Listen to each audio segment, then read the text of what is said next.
Every revolution starts in the minds of the people. Arm yourself for the war of ideas. Take back your life. Take back your liberty. Tom Mullen Talks Freedom.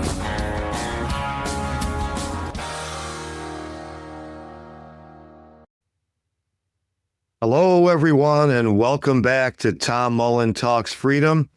Today is July 2nd, 2026, the actual 250th anniversary of American independence. This is really the true Independence Day because it was on July 2nd that Congress voted in the affirmative and approved Richard Henry Lee's resolution for each of the 13 states or colonies before they voted, and states immediately after, to leave the British Empire. Happened on July 2nd.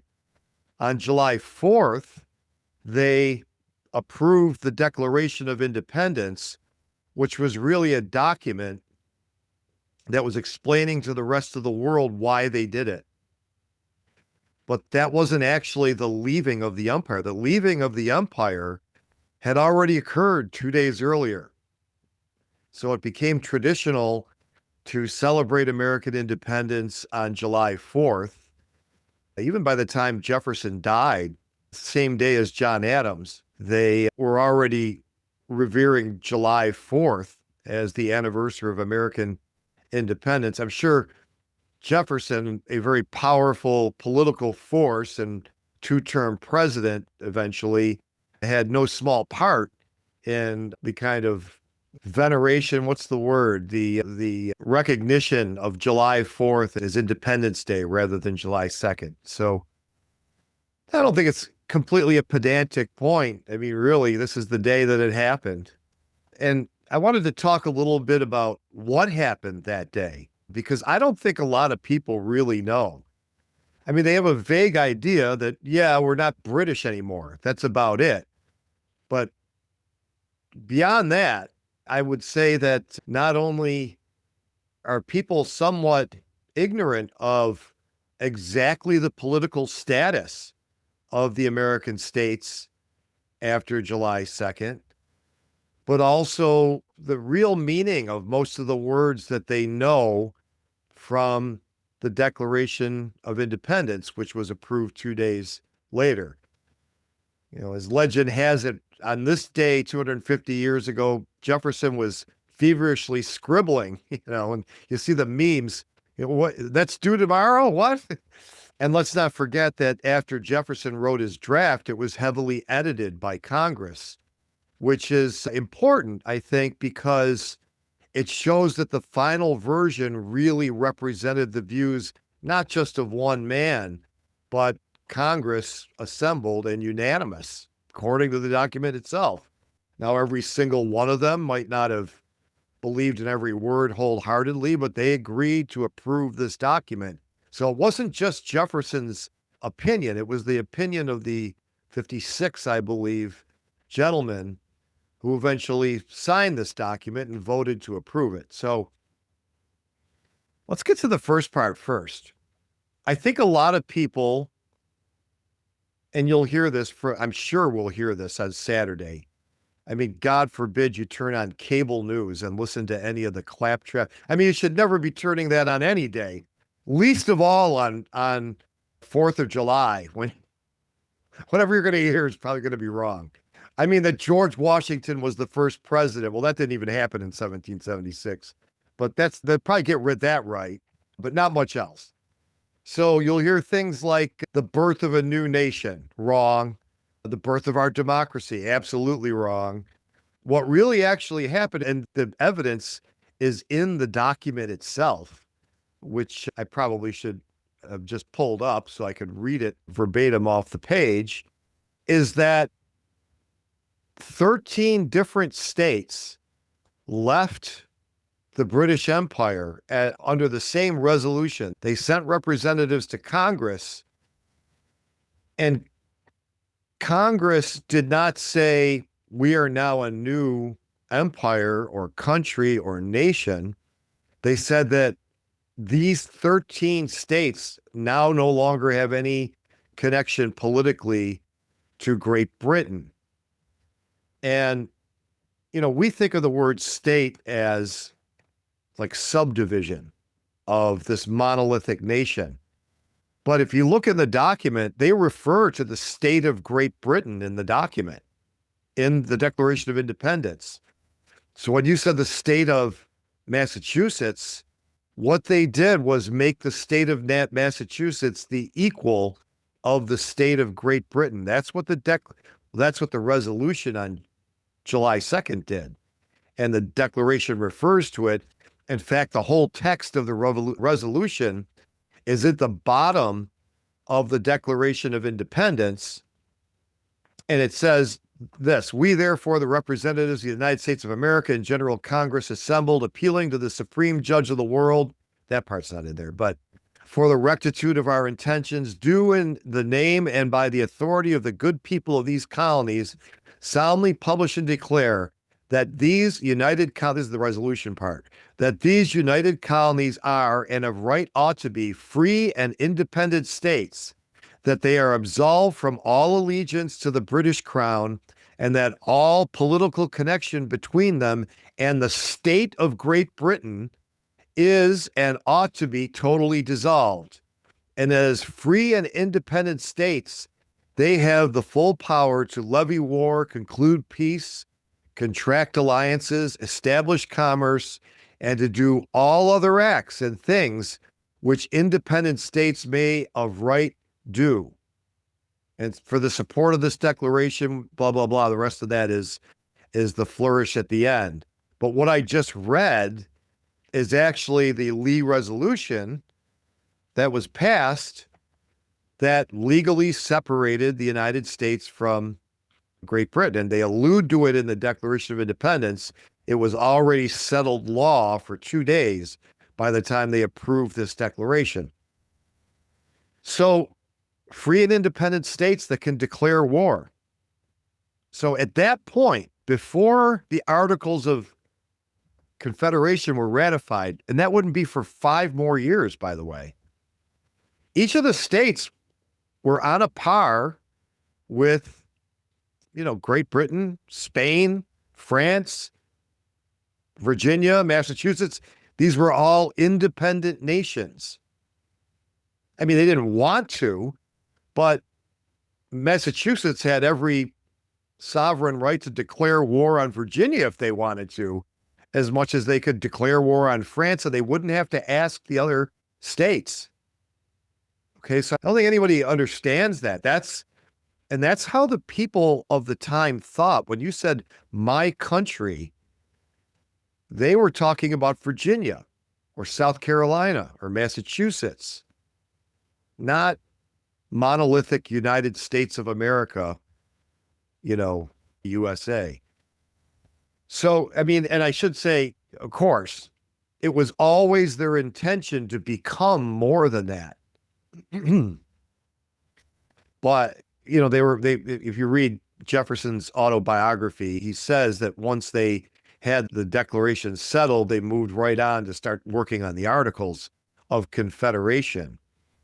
But number one, at this moment, and for many years after, their legal status was the same as France's or any other country's, each individual state.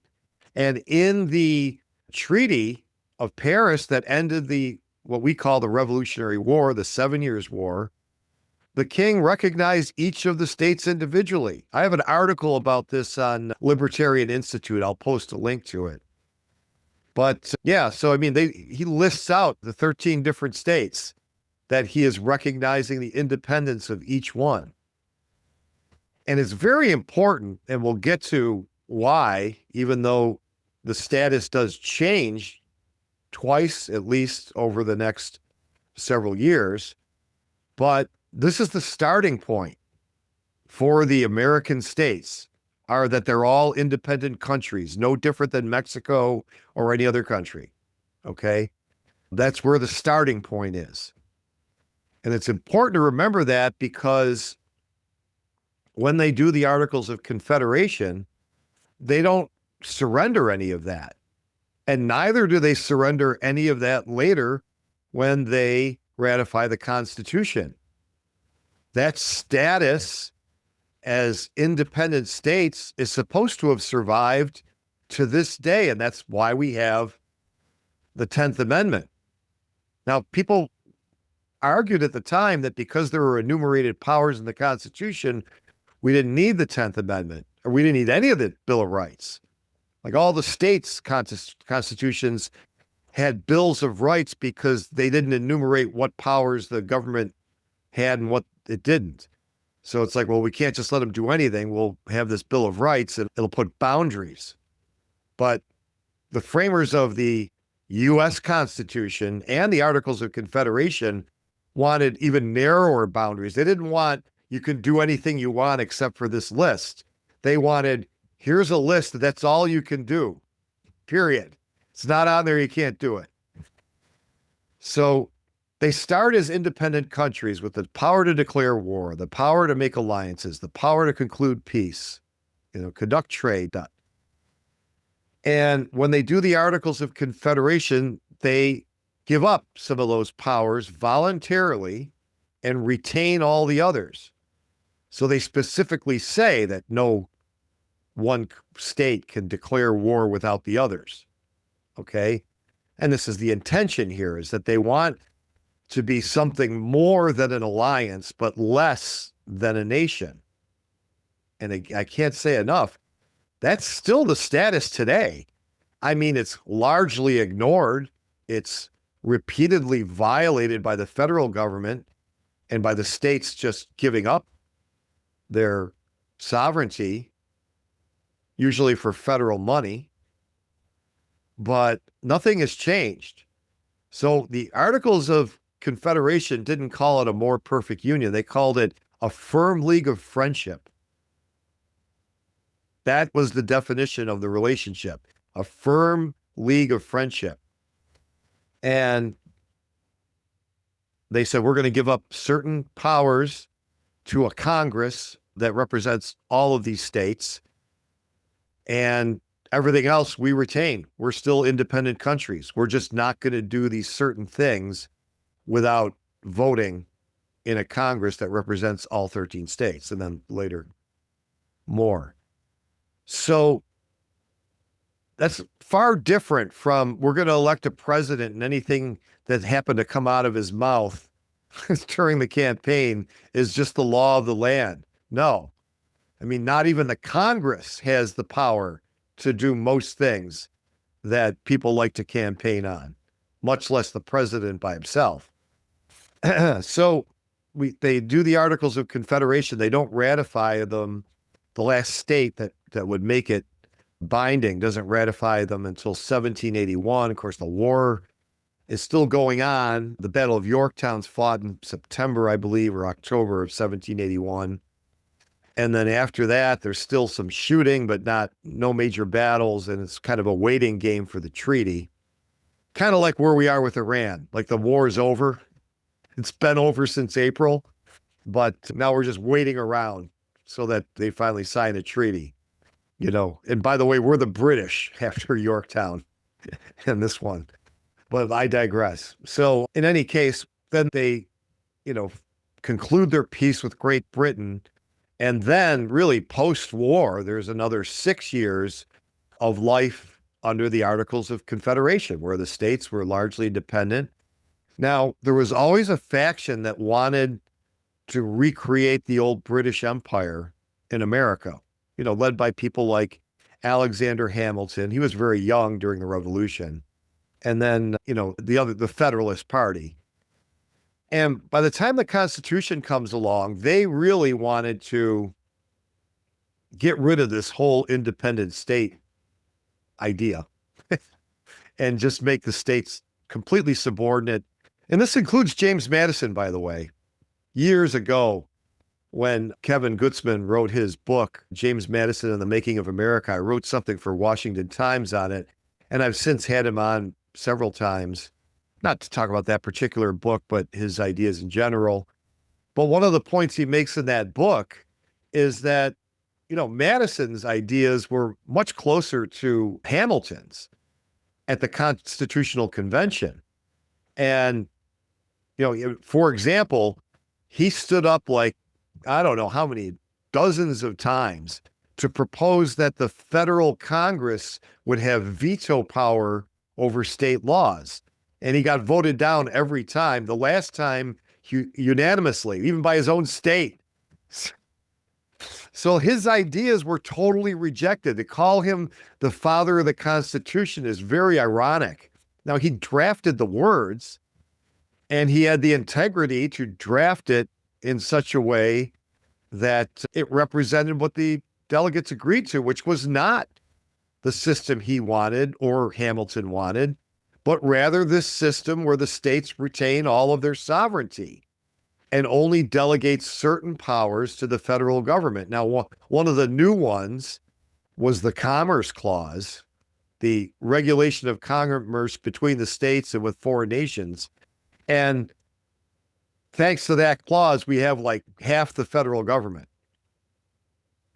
Now really it's been dishonest, but they've, whenever they can't find a power that they want to exercise in the Constitution, they say, well, that's part of regulating commerce, and they've gone so far, the Supreme Court in decisions, to say, well, if it affects interstate commerce, like if I make more milk on my own land, and that would tend to increase the overall supply of milk and therefore affect the price of milk going over state line, like that's how dishonest it's been.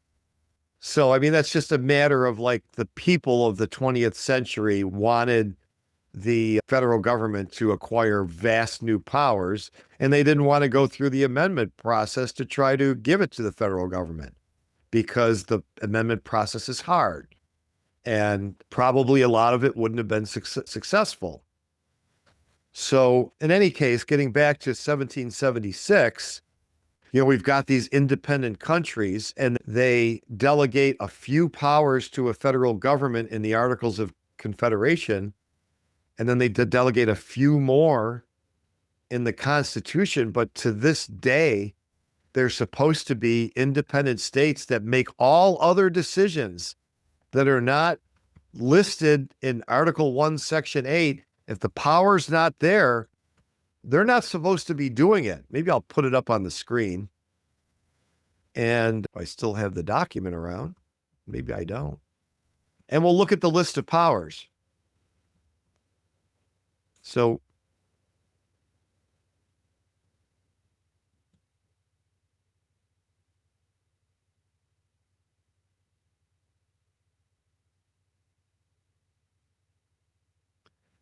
I went to the Bill of Rights. Here we go. We the people. That's how we knew we were in trouble already. When it started out, we the people, like we're some kind of collective, we've already got problems. All right, so here we go. Section 8. Now, this is, when I say these are the only powers the government has, of course, Article 2 will describe what powers the president has, but he's just an executive. He only executes. Okay?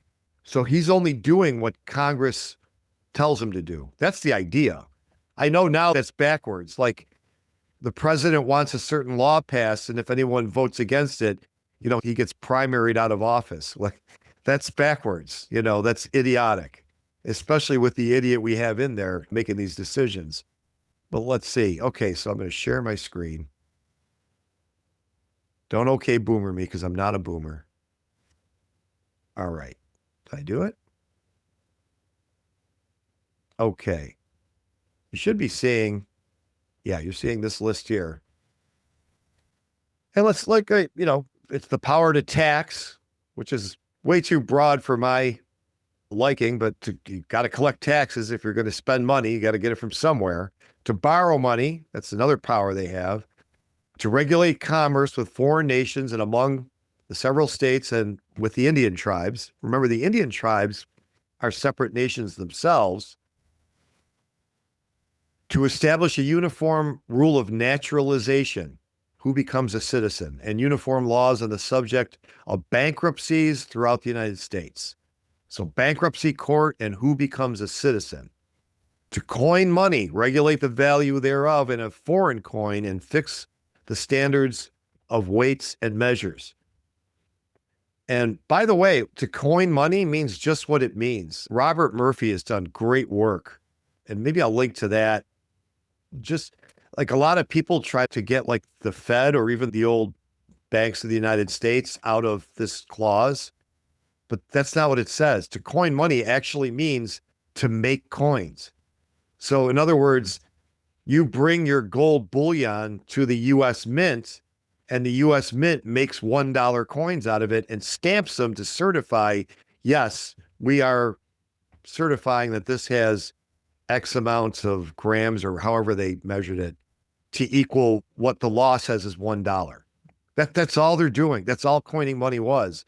And that's actually all like the standard that the United States were on. See, I should say were, not was.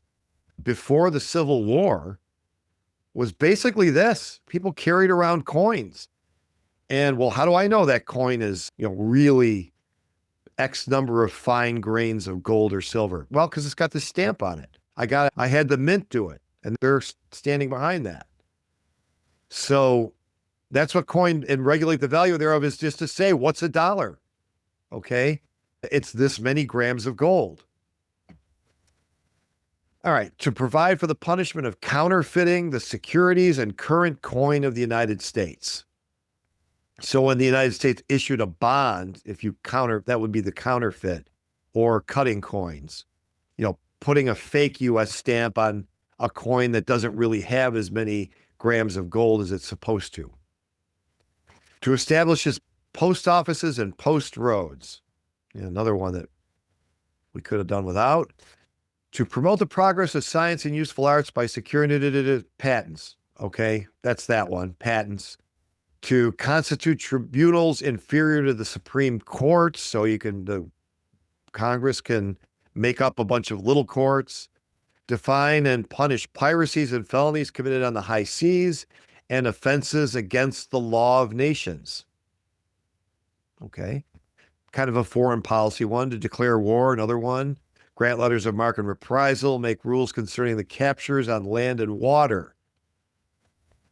To raise and support armies, but no appropriation of money to that use shall be for longer than 2 years. They didn't want the army only officially exists to this day for 2 years. If they don't positively refund it, that's why we always have these fights for these NDAA. That's just to fund it, actually. But the Army's got to be maintained every 2 years. Provide and maintain a Navy. Make rules for the government regulation of the land and naval forces. It's all military. Provide for calling forth the militia, blah, blah, blah, military. Organizing, arming, and disciplining the militia, and for governing, military. To exercise exclusive legislation in all cases whatsoever over such districts, so this is basically to define Washington, D.C., and federal buildings throughout the land. To make all laws will be necessary and proper for carrying into execution the foregoing powers. So I've got to make a law to build a Navy. And I also have to pass a resolution funding the Navy. So that's what the last part is about. So notice what you don't see in there. There's nothing about education. Where's education? Oh, it's in regulating commerce. Now, regulating commerce is regulating at least the goods that cross state lines, and maybe the people, and maybe under some circumstances or not. That's an argument. But certainly it's not building a school in my hometown of Middleport, New York. Where is that in there? It's not in there. So they wanted the feds to get involved in that, so they call it regulating commerce. Where's a retirement program in there? Social Security, where is it? It's not the Army. It's not a patent. It has nothing to do with coining money. Regulating commerce. Where is any at all government involvement in healthcare? Now, don't forget that these are huge portions, especially healthcare, of the federal budget, like trillions of dollars. Where is it? It's in regulating commerce. So you could see, really the Constitution today is a joke, at least the part where there's enumerated powers and all this hand wringing over Supreme Court decisions, trying to parse out. It's all a joke. There's so much established and the horses are so far out of the barn that now they're just quibbling around the margins. Can we limit something, on this marginal point? But like, there's none of what the federal government does other than the Army, the military today really should exist. The whole administrative state, the entire New Deal. There's nothing about making sure food is safe in here. There's nothing about workers' regulations, labor laws, none of it. Okay, it's all unconstitutional. Now, somebody will leave a comment. Well, in 1953, the Supreme Court ruled that, yeah, I know what the Supreme Court did in the 20th century because, popular, well, I don't even know how popular some of this was. Basically, the Eastern establishment wanted to run roughshod over the system, centralize power in the federal government, and use it to rip us all off. And they succeeded. And, the Supreme Court stood right by their side. Between something like 1935 and 1993 or 6, somewhere between the 30s and the 90s, like no federal law was found unconstitutional. Okay. So it's a joke. Nothing is left even of the constitutional system. And the Constitution made a huge expansion of the government over what was there in 1776. So structurally, nothing's left. I mean, it's all performative. When we have these big Supreme Court cases, they've tried to push back a little, this latest court. But when you really dig down into their rulings, they're still using the reasoning that got all of this other stuff in there and then just trying to finagle a decision they like out of that reasoning. So, for example, the vaccine mandate. And, there's nothing in here that I just read to you. I'll get the screen off because God, wouldn't you rather look at my face made for radio than that Section 1, Article 8? Article 1, Section 8, I'm sorry. Strike that, reverse it. So, yeah, the vaccine mandate law was going to rely on the president being able to do this without a law being passed based on a regulation written by an executive branch bureaucrat, right? So, I mean, that's basically the bones of the New Deal. Whether the particular agency he used actually came out of the New Deal or later, that's what the New Deal did. It created this swarm of officers to eat out our substance, as the Declaration might describe them. But it created all these different agencies, and the bureaucrats who work in them are not only allowed to make rules, which is legislating, they're allowed to execute. The executive branch, they can punish people, they can fine people, and in a lot of cases, they can hold administrative courts. So you got all the powers in the hands of unelected bureaucrats in an agency.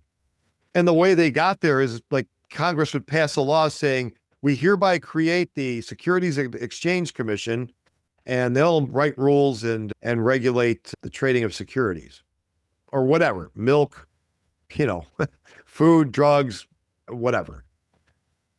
And of course, there's a legal theory that says, well, this violates something called the non-delegation doctrine. Like Congress, the legislative power is invested exclusively in Congress, and it can't delegate that power to the executive or another branch.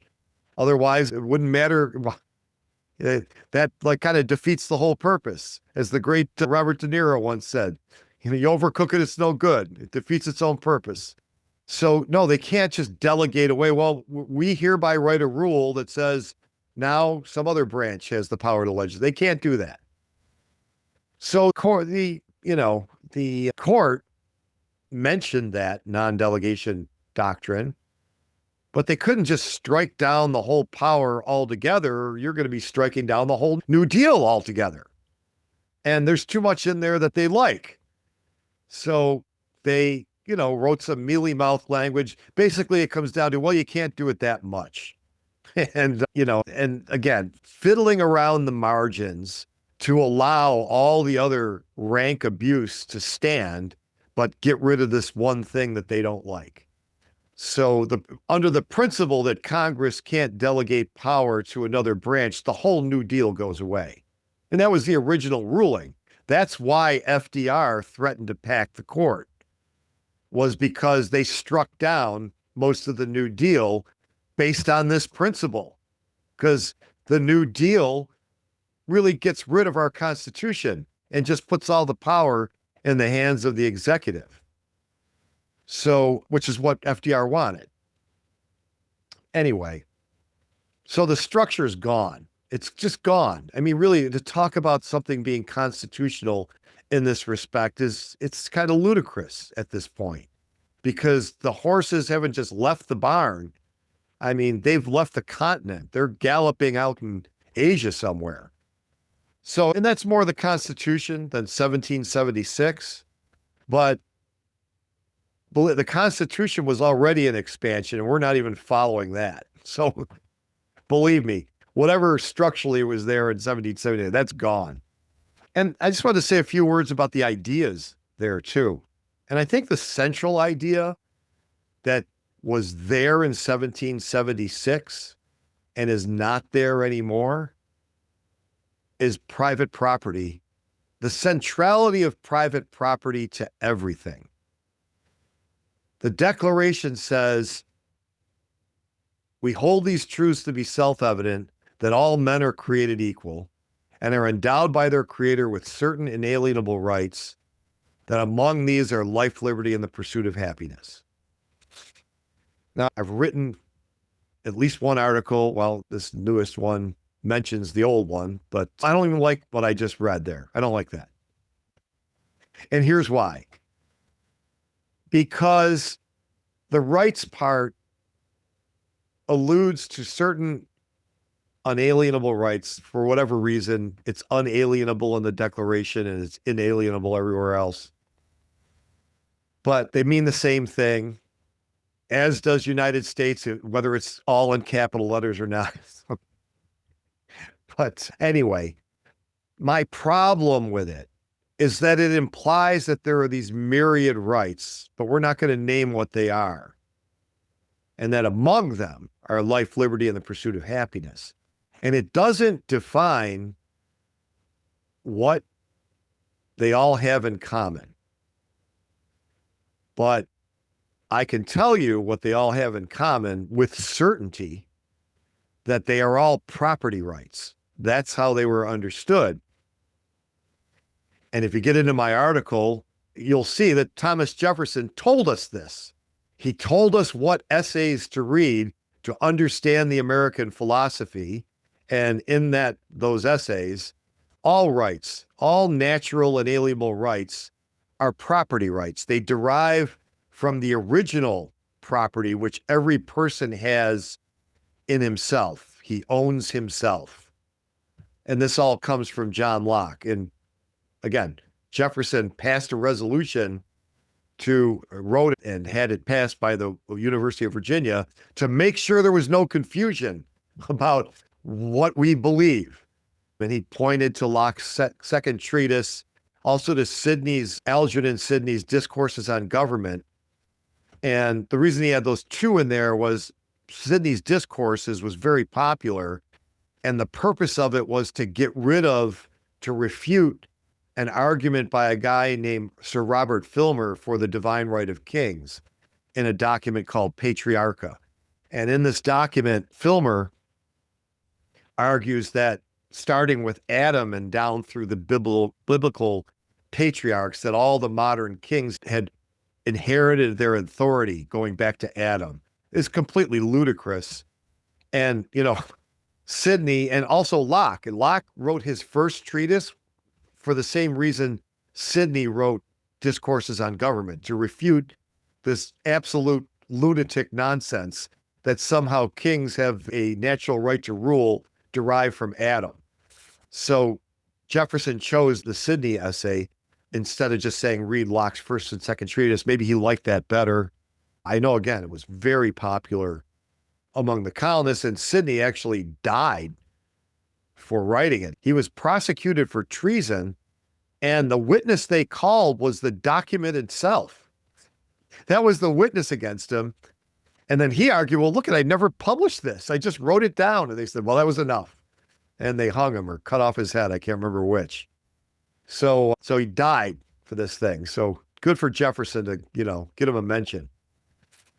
So having disposed of Filmer's argument with either the first treatise by Locke or treatise, then Locke's second treatise, the other one cited by Jefferson, then says, okay, let's start from scratch. How do we get a legitimate government? Derive it from its original, as he calls it. And then he, makes his argument. And basically his argument is that all rights derive from this original property that everyone has in himself. And then goes on to show how, you can, what we now call homestead property, you can take things out of nature and make them your own property, because the mere taking, the mere effort you exerted in, let's say, picking a basket of apples, now means that at least those apples have something more than the ones that are still out in the forest. They have your labor mixed with them, and that makes them yours. And you got to go read the whole thing to get everything out of this. But the bottom line is, what Locke says later in the essay is that the reason people form governments is for the security of their lives, liberties, and estates, possessions, which I will call by the general name of property. So you hear the colonists, Sam Adams, Jefferson himself, others. I'm not sure Jefferson ever did this, actually, but I know Sam Adams did in Rights of the Colonists, and they'll say life, liberty, and property. And you'll hear people, misquoting Locke to say life, liberty, and property. Locke never said that, because life and liberty were not separate and distinct rights from property. Life and liberty were property rights. As he said, their lives, liberties, and estates, which I will call by the general name of property. Why is this important? Well, it's important because we're arguing now, is healthcare a right? Is education a right?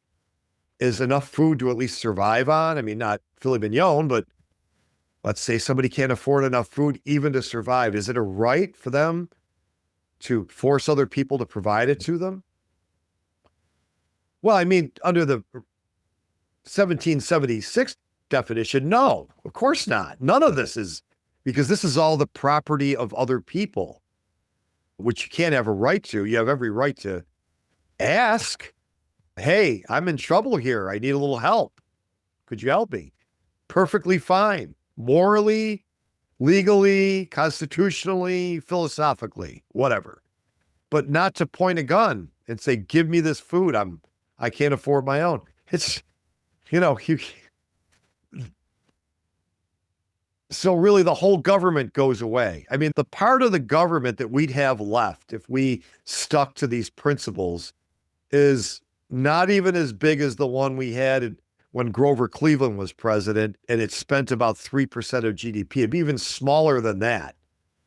I mean, now the federal government spends something like 28% of GDP. And overall, like the last numbers I had, GDP was like 28 million, and government spending, federal, state, local, all combined, was like 11 out of 28, like almost half. And almost half of that, 5 trillion of the 11, is transfer payments. It's just, a transfer payment is when the government just collects taxes and cuts somebody a check. It's not even building a road or any of that other stuff. By the way, road building was also not part of the government's purview before the Civil War. The roads were privately owned, but I digress. But okay, so you get 5 trillion out of 11. So, and that doesn't count healthcare and education. When you put those in, and what's healthcare and education? That's collecting taxes and just buying people stuff. Instead of just cutting them a check, I'm going to buy them some education or healthcare. Once you put those in, it's 9 trillion out of 11. Like almost 90% of what the government does is just steal from one person and hand it out to somebody else. Now, a lot of people are going to say, well, wait a minute. The public schools, I pay school taxes. All right, well, we all know it costs about $15,000 a year at last count to put a kid through 1 year of public school. 15,000. So if you've got 2 kids in public schools and you're not paying $30,000 a year in school taxes, then you're not paying for it. All right. And almost nobody is. So how do they do it? Well, of course, they collect from all kinds of people who aren't using the public schools. I mean, there's no reason to make them public unless you're going to force somebody to pay for it who's not using it. Otherwise, the people that use it, they would just be private. They would just go buy what they want from the people who are selling it. Like public anything is a redistribution scheme and violates these early principles, these founding American principles that every right is a property right. So no, you can't have a right to health care because health care is the labor of somebody else who owns him or herself. Now, in the essay, I talked about the 3-card Monte that they play, which is, okay, well, we're going to pay the doctor and the teacher for their services. So we're not, everything's fine. We're not enslaving the doctor. They're getting paid and they're doing it voluntarily. Yeah, but the people who are paying aren't doing it voluntarily. I mean, so you're taxing the plumber or the secretary to pay the doctor. All right, well, that means that you are saying you have a right to the labor of the plumber or the secretary. It's like I said, it's like a shell game. You know, we can't just come out and enslave doctors because that's what it means to have a right to health care, that doctors and nurses have to work for you for free at your demand because you have a right to that. Everything you have a right to, you have a right to back up with force. Okay? If a right of yours is being violated, you should be able to defend that with force. Okay. If someone tries to kidnap you, can you use force against them? Absolutely. But some random stranger who doesn't want to pay your school bill, it's like ludicrous on its face, but this veneer, this democracy thing, and again, you notice the word democracy is not in the Declaration or the Articles or the Constitution. And I guess that's the last thing I'll say on this. And because we hear it so much, is our democracy. And the people that are supposedly the rebels against the system, they say it too, like Tucker Carlson and Marjorie Taylor Greene. You can't have a democracy without free speech. Well, we don't have a democracy. A democracy means that defines the whole system. And our system, democracy is very little of it. And the purpose of the government, as defined in the Declaration of Independence, the Articles of Confederation, and the Constitution, is not to do the will of the majority. It doesn't say that anywhere. It's not to do the will of the people. This mythical, there is no will of the people. There are only individuals, and they all have a different will. Now, some factions of them may agree on some things, but there is no will of the people. And you're going to hear a lot of that from this third party that they're supposedly cooking up with the Marjorie Taylor Greenes, and who I actually like her personally. I think she's hilarious, for one thing, and Tucker Carlson. And I'm sure, even some people we like will jump on board with this thing. But it's doomed because it has this idea that the problem is that representatives don't do the will of the people. So let me not bury the lead. The Declaration comes right out and says, what is the purpose of the government? To secure these rights. Governments are instituted among men. That's what it's supposed to do. Secure the rights. Regardless if 99% of the people want to violate them, the government is supposed to ignore the 99% and secure these rights. And of course, Madison, who maybe, deep down wanted to bake in some wiggle room, he's verbose about everything. His answer about nullification when he was 90, whatever years old, it goes on for page after page. And really his answer at the end, it could have been said in like 2 paragraphs. And he did this all the time about everything. The way he wrote the Bill of Rights to me was just awful. Just not a concise guy. Jefferson was very concise. Anyway, so what's the purpose of the government according to the Constitution? To the extent that this supersedes the Declaration, we, the people of the United States, in order to form a more perfect union, establish justice, ensure domestic tranquility, provide for the common defense, promote the general welfare, and secure the blessings of liberty to ourselves and our posterity, to ordain and establish the Constitution. So the whole part of the preamble, by the way, doesn't grant any powers. It just says why we're doing this, which is what the beginning of the Declaration says, kind of like philosophically, why are we doing this? We're doing it to do all these things. All these things amount to securing property rights, to ensure domestic tranquility. So there's no insurrections, there's no crime. That's protecting property rights. The common defense, protecting property rights from foreign invaders. A lot of people point to promote the general welfare, which Madison himself said, hey, I don't know what everyone's all excited about these words are. They don't mean anything expansive.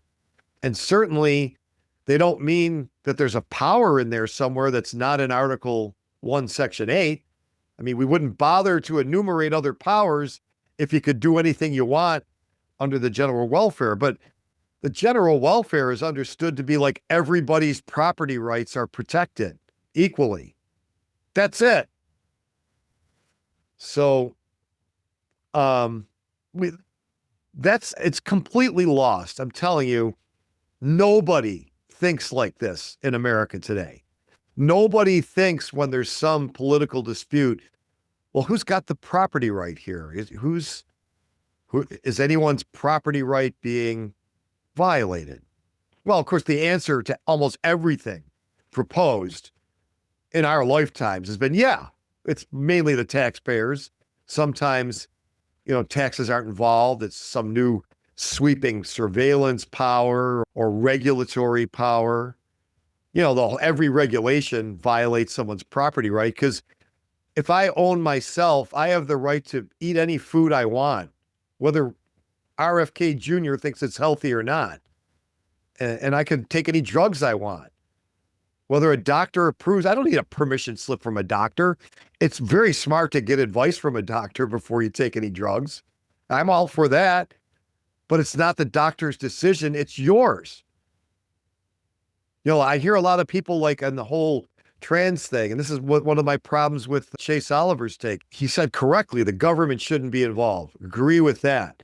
It should be up to parents and doctors. No, it should be up to parents, period.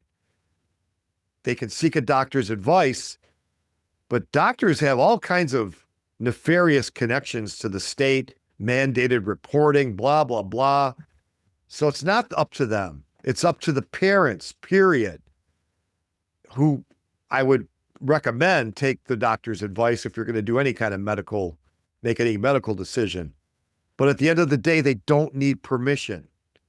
I don't need permission to buy antibiotics. I don't need permission to buy codeine tablets for pain. Okay, I wouldn't buy any of this stuff without asking a doctor I trust. Okay, but I don't need his permission. So all the laws that say I do violate my property rights.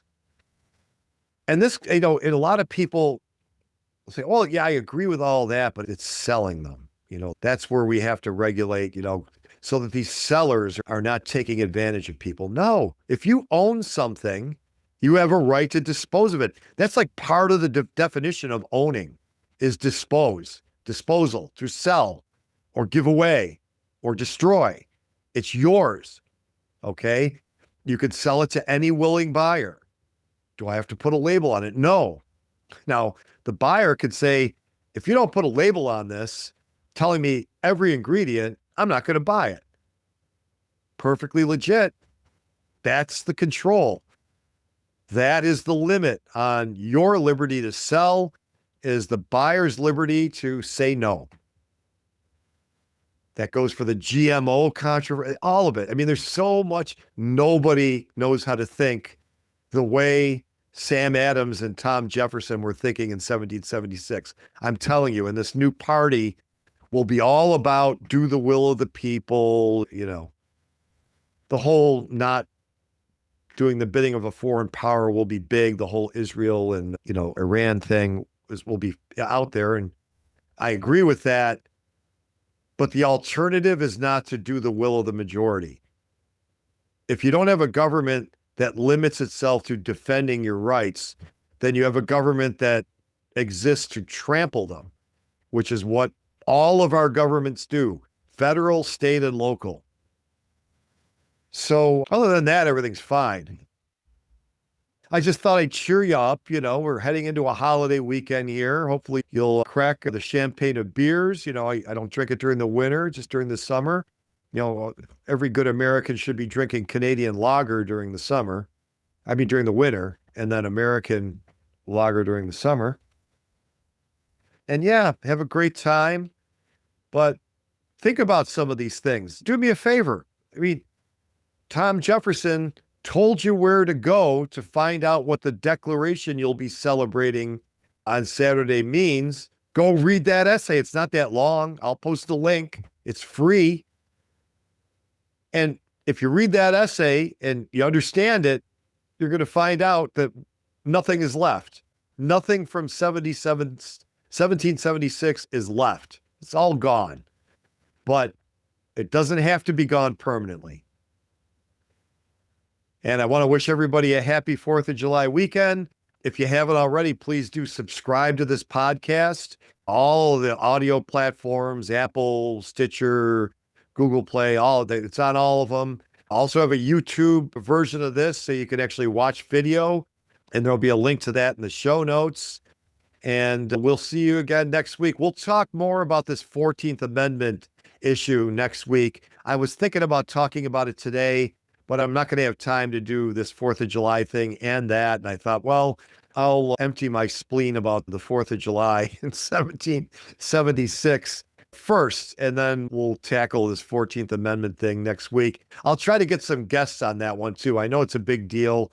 And, there's really some room for argument. I have my position on it. Even some people I very much respect don't agree with me. So that tells me there might be some ambiguity here. So we'll get to all that next week.